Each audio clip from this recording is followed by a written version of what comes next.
शायद अगर शुरू से जिया को उसमें इन्वॉल्व कर लेता तो इतना इशू ना होता, बट अब जिया के लिए सब एब्जॉर्ब करना मुश्किल होगा। डरता हूँ जिया के रिएक्शन से, लेकिन एक ना एक दिन तो ये बात जिया के सामने आएगी। आई होप जिया मुझसे नफरत ना करे। मैं तुम्हारी तकलीफ समझ सकता हूँ। बाबा ने अपने मेंटोर के बारे में भी इतना कुछ लिख रखा है। तुम्हें उनसे मिलना चाहिए। तुम्हें तुम्हारे सारे सवालात के जवाब मिलेंगे। अगर उनकी वजह से तुम्हारे बाबा मुसलमान हुए हैं तो मेरा नहीं ख्याल कि उनसे बेहतर कोई इंसान तुम्हें गाइड कर सकता है। मैं भी उन्हें जानता हूँ। मेरे सारे सवालों के जवाब भी उन्हीं से मिले हैं मुझे। I am not sure. ज्यादा सोचो मत। एक बार मिलना ही है, मिल लो। मिलने में क्या हर्ज है। जब से अंकल फैंग की डेथ हुई है तुम मुसलसल एक स्ट्रगल में हो, और अब जब तुम्हारे सारे सवालों के जवाब मिलने जा रहे हैं, सारे राज खुलने जा रहे हैं, तो आगे बढ़ने से क्यों इनकार कर रही हो? किससे घबरा रही हो? किससे डर रही हो? मान साहब, ये जिया हैं, जिया फैंग, फैंग साहब की बेटी। अच्छा अच्छा अच्छा अच्छा अच्छा, मुस्तफ़ा फैंग साहब की साहबजादी हैं आप? तो क्या आप मेरे बाबा को जानते थे? जी जी, बहुत अफसोस हो उनके इंतकाल का सुन के। मेरे कुछ सवाल थे। जी पूछिए। कोई एथिस्ट इस्लाम कैसे कबूल कर सकता है? ये आप अपने बाबा के लिए पूछ रही हैं या अपने लिए? No no, I am just asking a general question. आसान सी बात है, हर एथियस्ट इस्लाम की पहली सीढ़ी तो चढ़ चुका होता है। वो कैसे? ला इलाहा, यानी कोई खुदा नहीं। अक्सर मुसलमान जो मुसलमान ही पैदा होते हैं इस सीढ़ी पे ज्यादा गौर नहीं करते। तो फिर क्या ये सच है कि कोई खुदा नहीं? मैंने तो बिल्कुल नहीं कहा, मगर सवाल ये है कि कितने झूठे खुदा हैं जो हमने अपने दिल में रखे हैं, चाहे वो पैसा हो, इकोनॉमी हो, नौकरी हो, हमारी ईगो हो, कल्चरल नॉर्म्स हो। इन सब को देखकर ही ला इलाहा किया जाता है। तो फिर ये तो हर बंदे का इंटरनल मैटर हुआ। एब्सोल्युटली।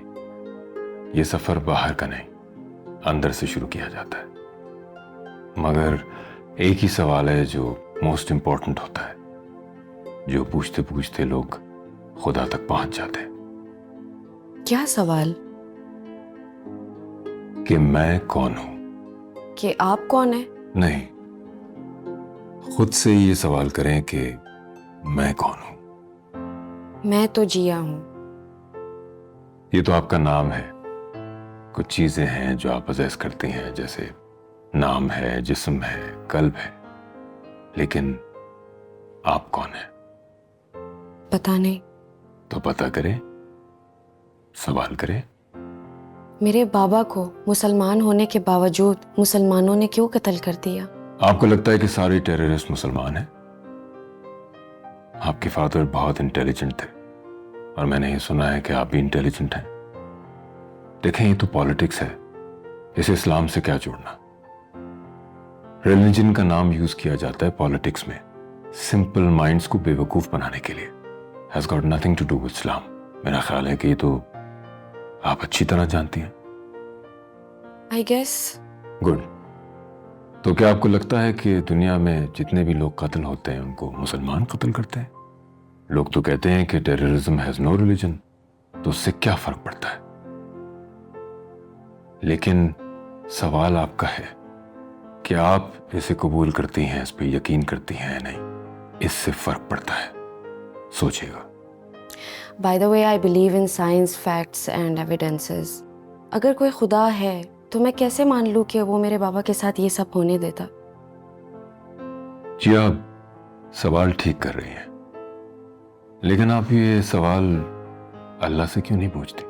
मैं तो नहीं मांगती हूँ ना, तो फिर मैं कैसे कर सकती हूँ? कर लें, एक एक्सपेरिमेंट समझ के कि कोई बनाने वाला है या नहीं। अगर कोई क्रिएटर है जो सुनता है तो वो सवालों के जवाब दे।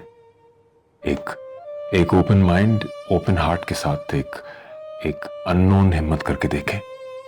हो सकता है तमाम जवाबात आपके सामने ही हो, और मैं नहीं समझता कि अगर अल्लाह से कोई सवाल करे उसे उसका जवाब ना मिले। तो फिर क्या मुझे अचानक आवाज आ जाएगी कोई? क्या मानो, ये तो आपके और उसके दरमियान है। मैं आपको इस उम्मीद और खौफ की सिचुएशन में एक एडवाइस करूंगा। जो राइट है, जो सच है, वो एक कैफियत है, उसे पहचानिए, क्योंकि आप उसे अच्छी तरह जानती हैं। और अगर जवाब ना मिला तो? और अगर मिल गया तो?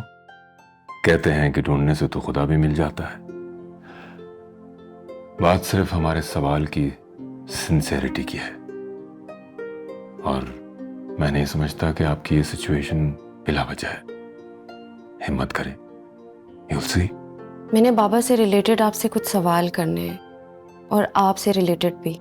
जरूर कीजिए, लेकिन मेरा ख्याल है कि फिलहाल कुछ सवाल आपके और आपके अल्लाह के दरमियान होने चाहिए, क्योंकि सवाल करने की भी हिम्मत वो उन्हीं को देता है जिनसे वो खुद मुखातिब होना चाह रहा। और आपके इन सवालों से मुझे लगता है कि वो आपसे मुखातिब होना चाहता है। तो work on that, then come back. अगर आप कभी भी कुछ पूछना चाहें, कुछ जानना चाहें, तो I am here, you most welcome. Thank you so much, it was really nice meeting you. देखिए फातिमा फैंग आज रात 7 बजे। क्योंकि मैं ग्रीन हूं।